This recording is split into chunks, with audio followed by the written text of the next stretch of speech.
Good morning, gentlemen, and welcome to this press conference. It is no longer news that the NSAS protest last month generated into mindless violence after it was heightened. In the aftermath of the protest, however, there are lingering issues. End this press conference to address in a very holistic manner all the issues. Before we delve into those issues, let's look at the demands of the NSAS protesters, whose campaign was aimed at ending youth brutality and disbanding the special anti-robbery squad, SAS, and also the response of the federal government. The 5 demands of the NSAS movement were as follows. 1. Immediate release of all arrested protesters. Justice for all the victims of police brutality and appropriate compensation for their families. 3. Setting up an independent body to oversee the investigation and prosecution of all reports of police misconduct within 10 years. 4. In line with the new Police Act, psychological evaluation and the training to be confirmed by an independent body of all disbanded SAS officers before they can be deployed. And finally, they ask for increased police salary so that they are adequately compensated for protecting the lives and property of Nigerians. Gentlemen, the NSAS campaign had barely begun last month when the Inspector General of Police announced on October 11th the immediate disbandment of SAS across the 36 state police commands and the Federal Capital Territory. A day later, on October 12th, the President himself addressed the nation, stating, and I quote, "The disbanding of SAS is only the first step in our commitment to extensive police reforms in order to ensure that the primary duty of the police and other law enforcement agencies remains the protection of lives and livelihood. We will also ensure that all those responsible for misconduct or wrongful acts are brought to justice." End of quote. Following up quickly on that, the IGP on October 13, 2020, ordered all defunct SAS personnel to report at the first headquarters for debriefing as well as psychological and medical evaluation.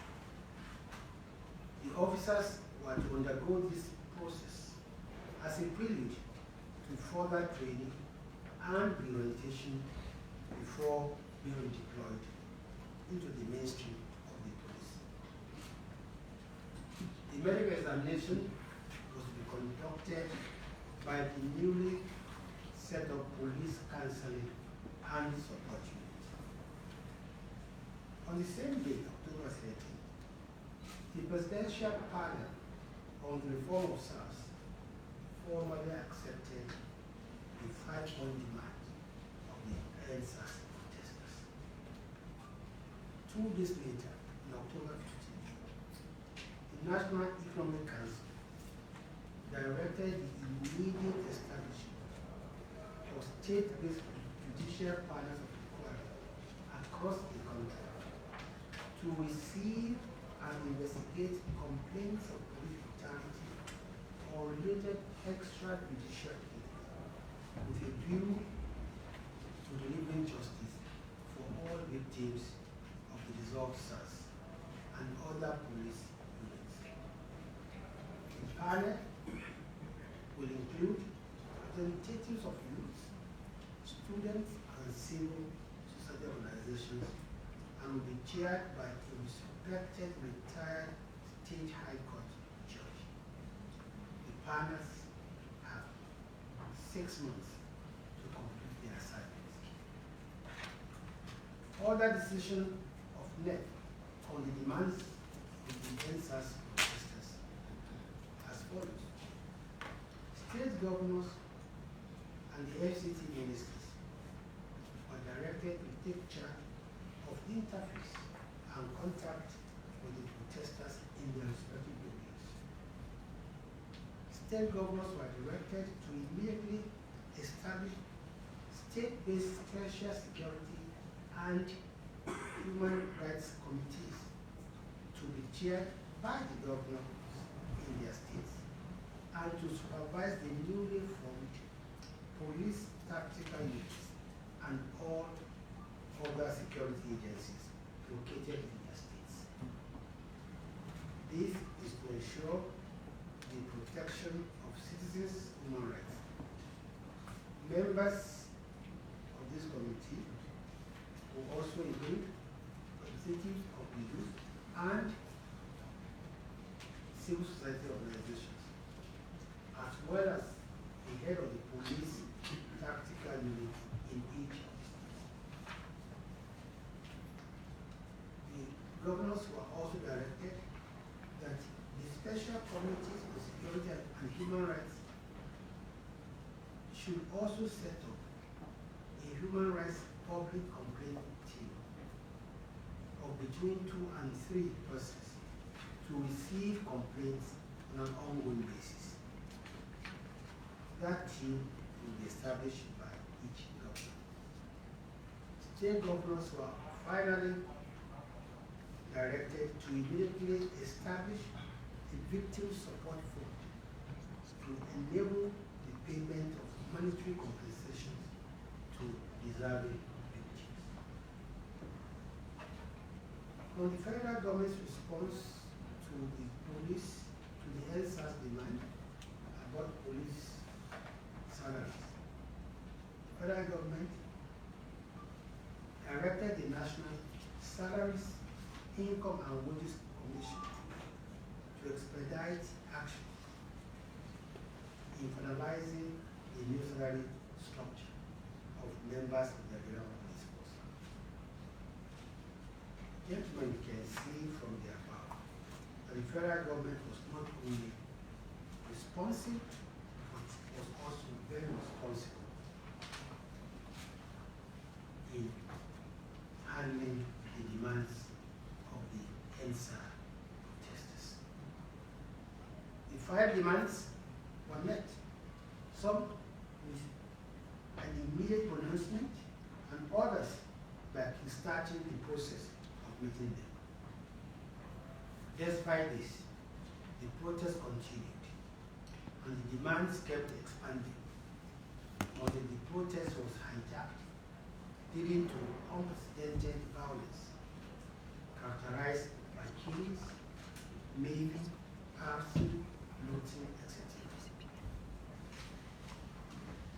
As I said earlier, what started as a peaceful protest against police brutality quickly degenerated into incredible violence, despite an immediate response to the demands by the government. Keen watchers of the developments cannot fail to notice the role played by the social media in the NSAS protest. As a veritable tool for mass mobilization, the organizers of the protest, of course, leveraged heavily on social media for that purpose. But on the other hand, the same social media was used to spread fake news and disinformation and catalyze the violence that was witnessed across the country. This development has reinforced the campaign against fake news and Disinformation, which we launched in 2018. As a matter of fact, as far back as 2017, when we dedicated that year's National Council on Information meeting to the issue of fake news and disinformation, we have been expressing concern on the dangers posed by irresponsible use of the new media platform. The concerns culminated in the launch of the national campaign, which I referred to earlier. The social media was used to guide arsonists and looters to certain properties, both public and private. Pictures of persons, including some celebrities, who were supposedly killed at the Lekki toll gate by soldiers, were circulated widely only for those persons to refute such claims or for the discerning to disprove such posts. As we have said many times, no responsible government will stand by and allow such abuse of social media to continue. The fake news, stroke disinformation purveyors have latched onto our concerns to allege that the federal government is planning to shut down the social media. No, we have no plans to shut down the social media. What we have always advocated and what we will do is to regulate the social media. Nigeria is not alone in this reality. The issue of social media regulation is an ongoing debate, not just in Nigeria, but around the world, including in the United States of America, which is the flag flyer of constitutional democracy.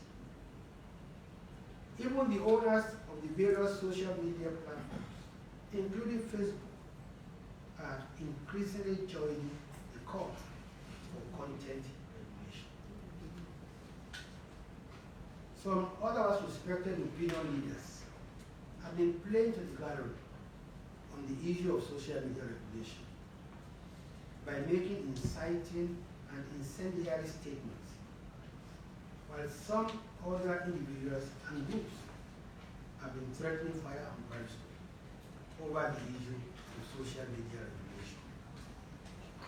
What they failed to understand is that the only reason we are even able to have this debate is because we have a country. If we allow the abuse of social media to precipitate uncontrolled interpersonal violence, the kind of which was narrowly averted during the EndSARS crisis, no one will remember or be able to use Facebook, Twitter, Instagram, or anything for whatever purpose. It is incumbent upon us all, therefore, to strike a balance between free speech, which this government is committed to holding, and fake news, disinformation, which it is determined to fight. While we are with the judicial panel in Lagos to unravel what transpired at the Lekki toll gate, what we can say, based on testimonies available in the public space, is that the world may have just witnessed for the very first time ever a massacre without bodies. Some have targeted social media massacre. The testimony of Brigadier General Ahmed Ibrahim Taiwo, the Nigerian Army, for the panel was compelling, and I'm sure many of you have listened to or watched it.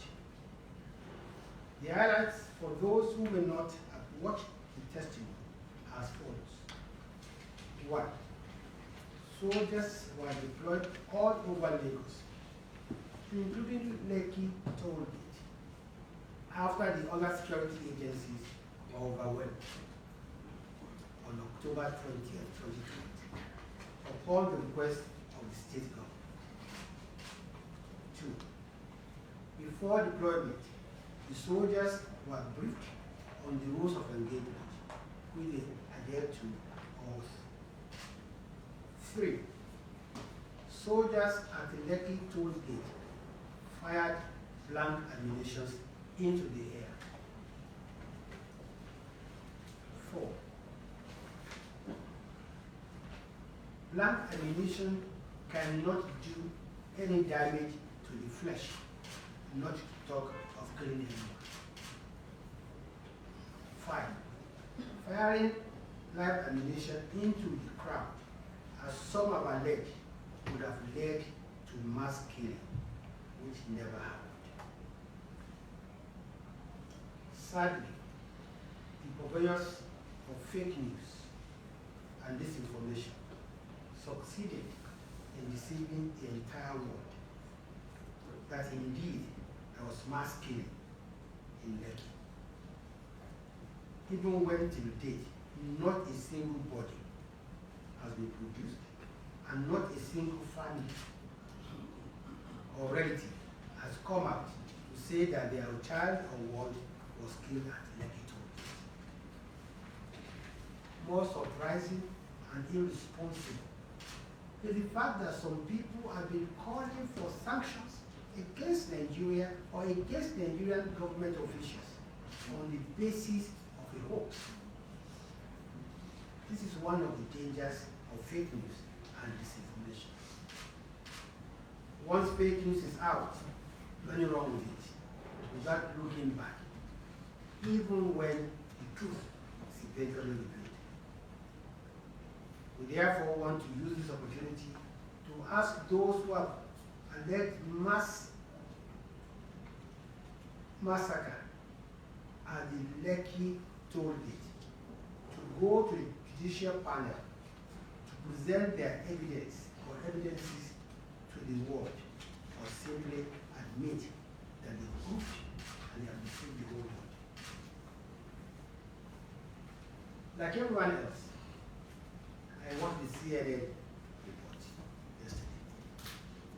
I must tell you that it reinforces the disinformation that is going around, and it is blatantly irresponsible and a poor piece of journalistic work by a reputable international news organization. CNN engaged in incredible sensationalism and did a great disservice to itself and to journalism. In the first instance, CNN, which touted its report as an exclusive investigative report, sadly relied on the same videos that have been circulating on social media without verification. This is very serious, and CNN should be sanctioned for that. CNN merely said the videos were obtained by CNN without saying where from and whether or not it authenticated them. Were CNN reporters and cameramen at the Lekki toll gate that evening? The answer is no. On what basis were they reporting? Relying on second or third-hand information and presenting it as CNN investigations? Why did the CNN balance its story by showing the compelling testimony of Brigadier General Taiwo before the judicial panel in Lagos? Is this one-sided reporting what is expected from an international media organization or any serious news organization? If CNN had done this investigation properly, it would have known how fake news and disinformation were trending during the NSAS crisis. The BBC even did a report on this and will recommend that report to the CNN. Talking about the BBC, the report with the BBC's pidgin service, Damilola Banjo. Sorry. Talking about the BBC, a reporter with the BBC's pidgin service, Damilola Banjo was at Lekki Toll Gate, protest ground, that night. She was quoted as saying, "Soldiers were indeed at the toll gate, but they shot politically into the air and not at the protesters." CNN, that was not at the scene, reported otherwise. In hearing its so-called investigative report, CNN conveniently forgot that on October 23, 2020, it tweeted from its verified Twitter handle that the military killed 38 people when it opened fire on peaceful protesters on Tuesday, October 20, 2020. Less than a month later, the same CNN, in what it called an exclusive report, based on the rehash of old unverified videos, was only able to confirm that one person died in the same incident. In its jaundice reporting, CNN was blind to the fact that 6 soldiers and 37 policemen were killed in unprovoked attacks. Obviously, CNN did not consider the security agents human enough. CNN, in its investigation, was blind to the CNN in its investigation was blind to the wanton destruction of property in Lagos and across the country. Also, CNN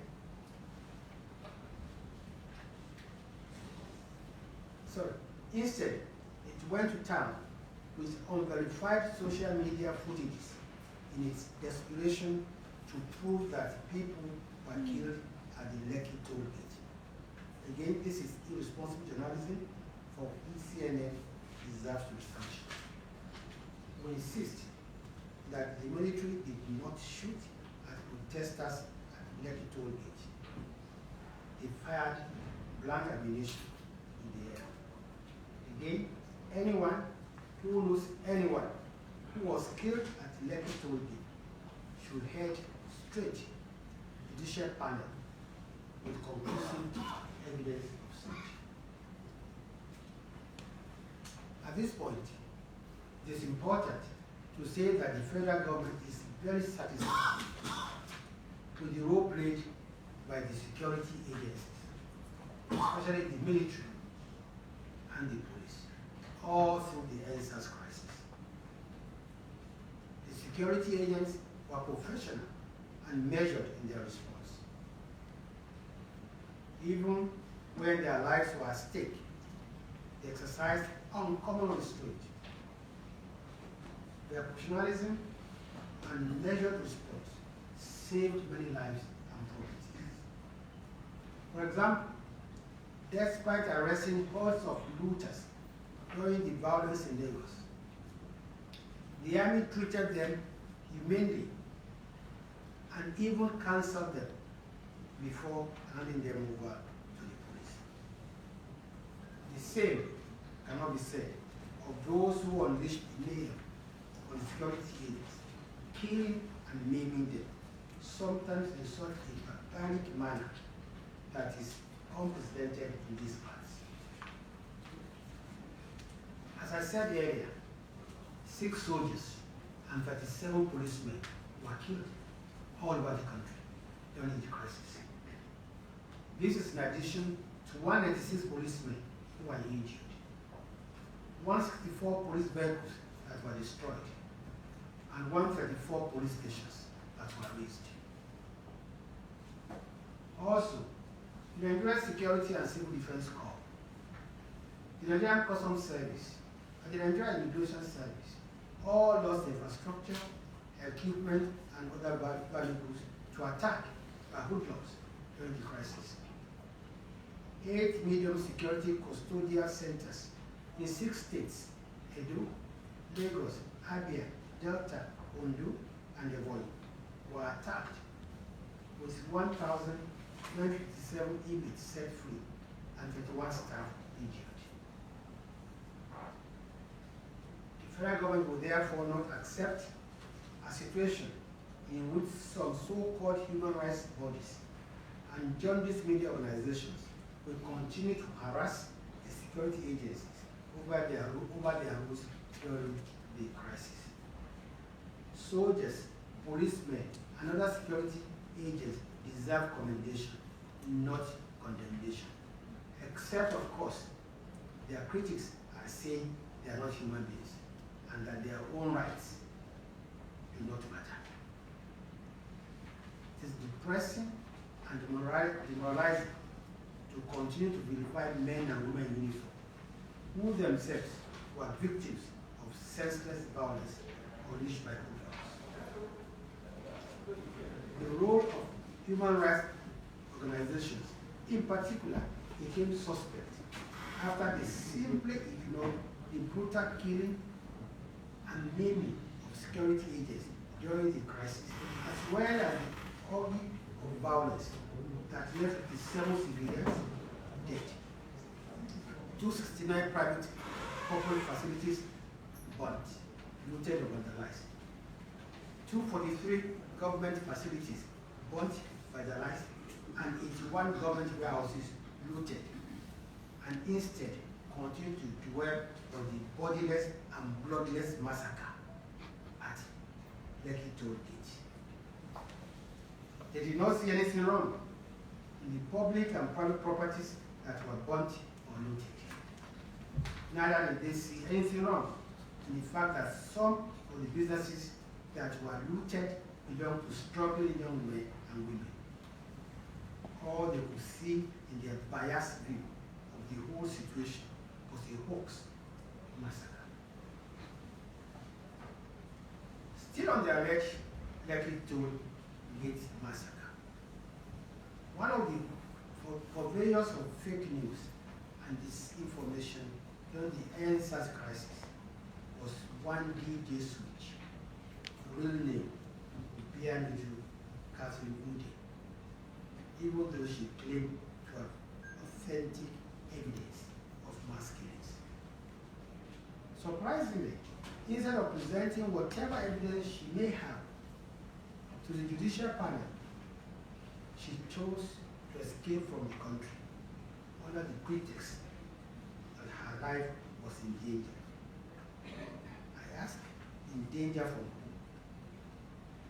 The military has come out to say they never sought after her. To the best of our knowledge, the police never declared her wanted. Her conduct thus becomes suspect. Who is she fronting for? What is her real motive? Who are her sponsors? Is she, if she has any evidence of killings, why is she not presenting such evidence to the panel? If she was so desperate for asylum in any country, does she have to resort to blatant falsehood to tarnish the image of the country just to achieve her aim? In fullness of time, this lady will be exposed for what she is. A fraud, and a fraud for divisive and destructive forces. At this juncture, we want to appeal to countries that have made very hasty judgments on the basis of fake news and disinformation emanating from the NSAS crisis to endeavor to seek and find the truth. In the aftermath of the NSAS crisis, the National Broadcasting Commission fined 3 broadcast stations for using unverified and dangerous information from social media.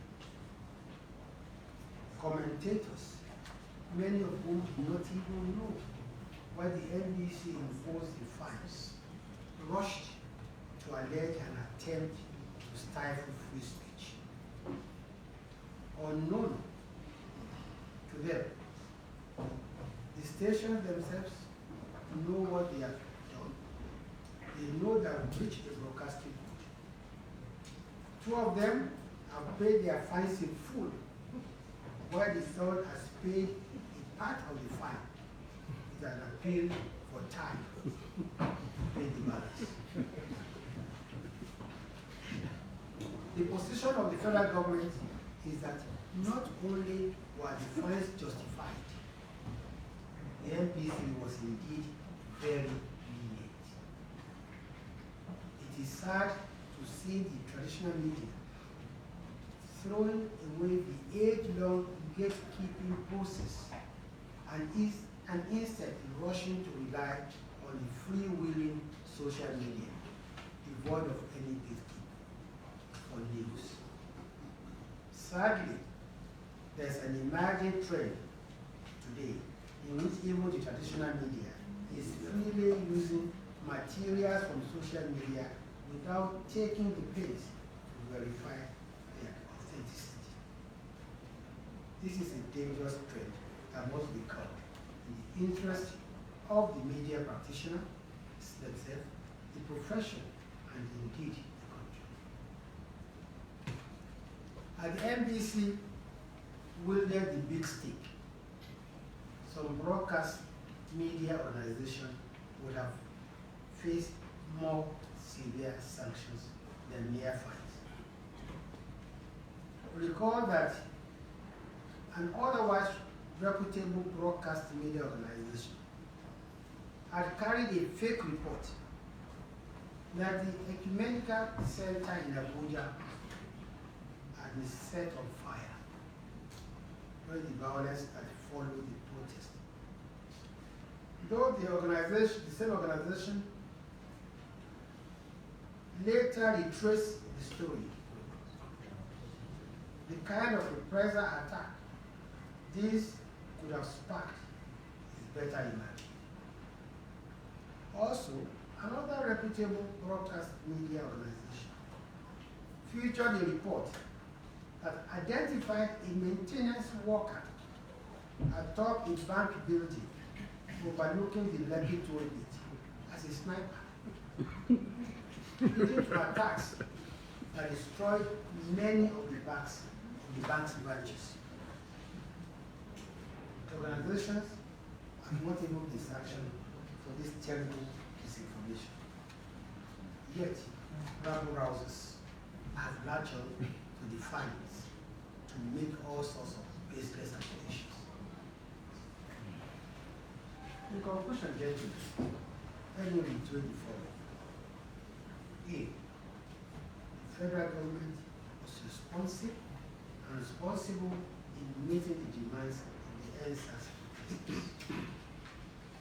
B, the irresponsible use of the social media by some unscrupulous persons aggravated the violence that erupted in the wake of the NSAS protests and helped to facilitate the violence. While the government has no plans to shut down the internet, it will work with stakeholders to regulate the social media to curb abuse. C, those who use the social media responsibly have nothing to fear. But those who abuse it have every reason to be worried, as no responsible government will stand by and allow a few unscrupulous elements to set the country ablaze. D, CNN goofed in its preconceived stance that the soldiers who were deployed to Lekki toll gate indeed shot at protesters, killing some of them. CNN relied heavily on unverified and possibly doctored videos, as well as information sourced from questionable sources to reach this conclusion. This should earn CNN a serious sanction for irresponsible reporting. E, while the judicial panel sitting in Lagos works to unravel what really transpired at the Lekki toll gate, available evidence so far points to the world's first case of massacre without blood bodies. F. The federal government commends the security agencies for acting professionally and showing utmost restraint all through the NSAS protest and ensuring and ensuing violence, an action that saved lives and properties. G. Human rights organizations should note that the security agents are also human beings and they have rights too. Even if the organizations, for whatever reasons, are reluctant to recognize the human rights of security agents, they should stop defying them as they are wont to do. It's also disheartening that the human rights organizations have not seen anything wrong in the mindless violence that was perpetrated in the name of NSAS. H. DJ Switch should put vetting falsehood and present her case with verifiable evidence to the judicial panel sitting in Lagos. No agency of government has declared her wanted.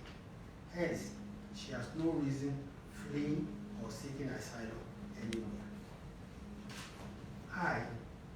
The sanctions imposed on some broadcast media organizations by the National Broadcasting Commission are justified in view of the unprofessional acts of the organizations which were in clear breach of the Broadcasting Code as stated by the Commission.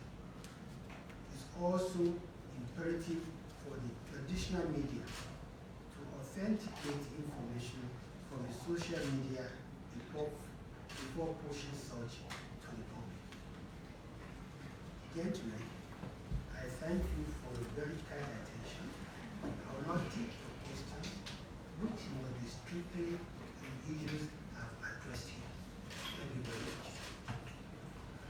Ladies and gentlemen of the media, we are now moving into the question and answer section. Please, like I said earlier, when you are recognized to speak, please tell us your name, the media organization you are representing. And please restrict your questions to the issues addressed. But open, please. Okay, 1, 2. Now let's take from the other side if you have. Okay, let's start with you. Let's start with you, please. Honorable Minister, my name is Imam Ucha. I work for Bangladesh. You said that CNN good, and you called for sanctions against that organization. You are the Minister of Information here. Who are you expecting to sanction CNN? Okay, let's start with you. Yes, thank you, sir. Minister. Sorry. My name is Saya Adejo from Nigerian TV. Sir, you said that DJ Switch is not wanted. But we have seen that our colleagues in the movement have been arrested and their accounts have been confiscated. If this is happening, how will she be sure that if she comes back, she will not be arrested?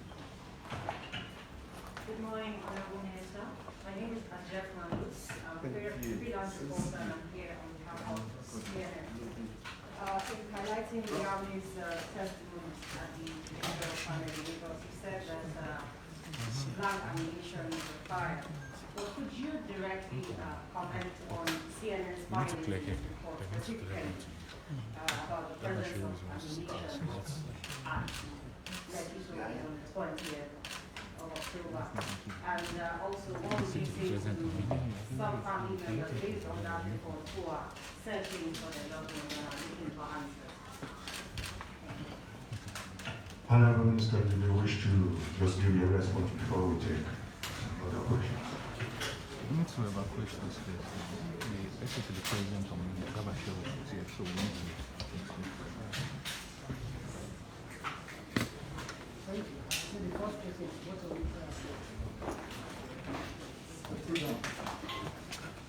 I think the first question is Yeah, you are saying that CNN. Sorry.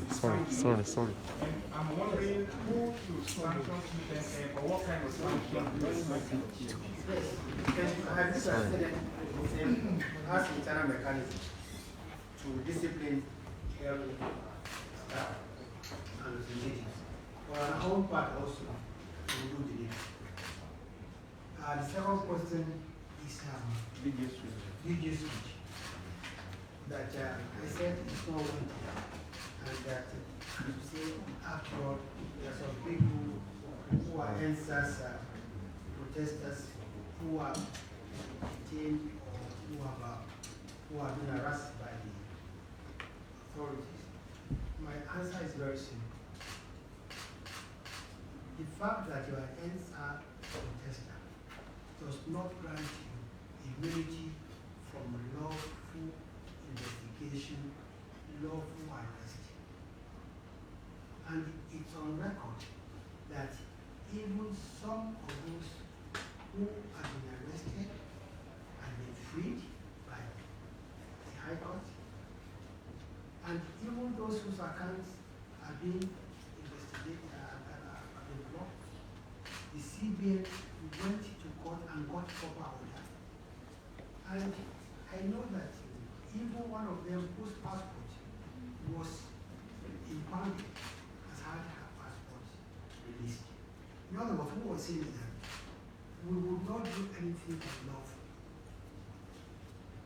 or purely as emergence. The state authorities must not be impeded in investigating anybody, provided they do so lawfully. And I think the third question is from the same representative. Yes.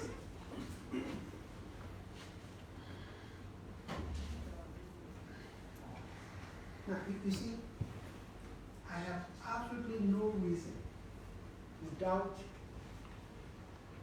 the testimony of Brigadier General Ahmed, who said black ammo was fired. And the question I would actually want to ask is here, why did they get their own life bullets from? You see, because the general gave a testimony publicly and went as far as saying this is what black ammo does, and that nobody can stand and face live ammunition.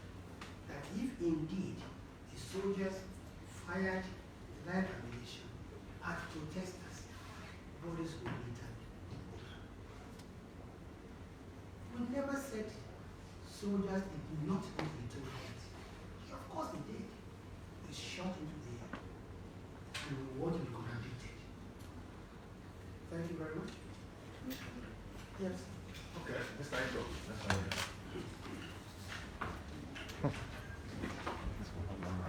Honorable Minister, good morning. My name is Ivo Kereba. I work for the Guardian newspaper. A lot of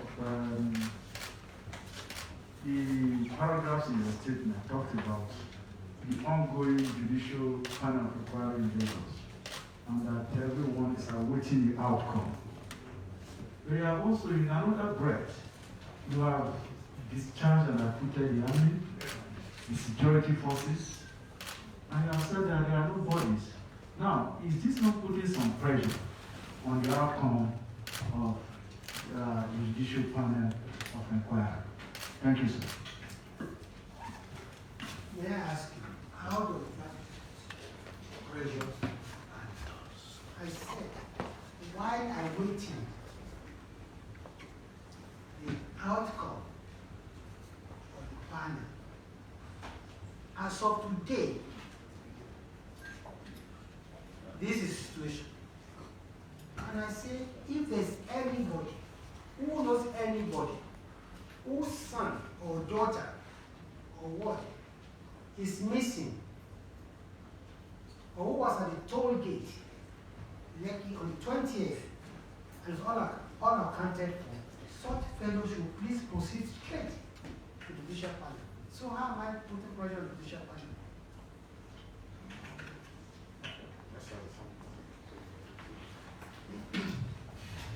My name is Felix Woman. I write for Reuters Foreign News Agency.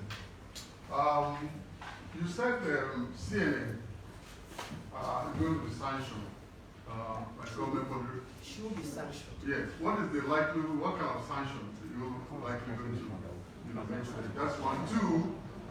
The federal government have asked the organizers of NSAS, the youths, to send a representative for dialogue. And at the same time, some of the organizers, some of the members have been prosecuted, their accounts have been frozen. How do you reconcile this? Dialogue, prosecution, do you think they will have the confidence of really coming to have a dialogue with the federal government? What's your reaction?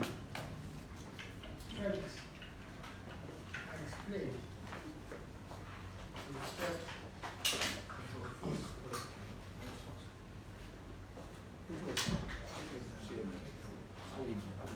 I said CNN itself has internal mechanism to sanction areas. But in addition, we will also do the needful. Two, I don't see any contradiction in asking the NSAS people to come forward. Bring your leadership. The government wants to engage with it. And we're not just saying this now. We said that before the NSAS protest was hijacked by hoodlums. That's a different thing from investigating the roles of anybody, not just NSAS. And as long as this investigation are done lawfully, I said again, being a member of NSAS does not grant you immunity if you have broken the laws of the land. The last question from the student. Honourable Minister, thank you for the briefing. I have an observation and a question. You just, like what my colleague said the other time, you've given the military a clean bill of health on this matter. But I don't know if you've taken into consideration the conflicting statements and testimony of the military and the Lagos state government on this Lekki shooting from the beginning, before the Brown tribal testimony. Do you think that Nigerians will believe you when you say we should stick to what you are saying now, when they have been following the conflicting testimony of the military and the Lagos state government? Secondly, sir, you have also been directing Nigerians, including the DJs, which will go to the panel. Are you also aware that that panel is a subject of controversy? That some Nigerians and even approached the court to stop the panel from sitting, and even the governor of Lagos State, based on the conflicting testimony he has given himself, should not be setting up a panel to prove the incident. Please, we need comments on this. Thank you, but who are you? My name is Ramon Compensation, and I work in eTelegram. Now, I'll get to that second question.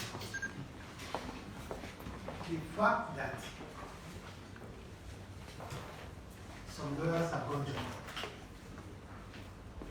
ask that the court should disband the panel, just don't make that panel illegal until the court pronounces on the legality or otherwise of that panel. That panel is legal, is free to take evidence from anybody. On your first question is to The conflicted yeah. testimony.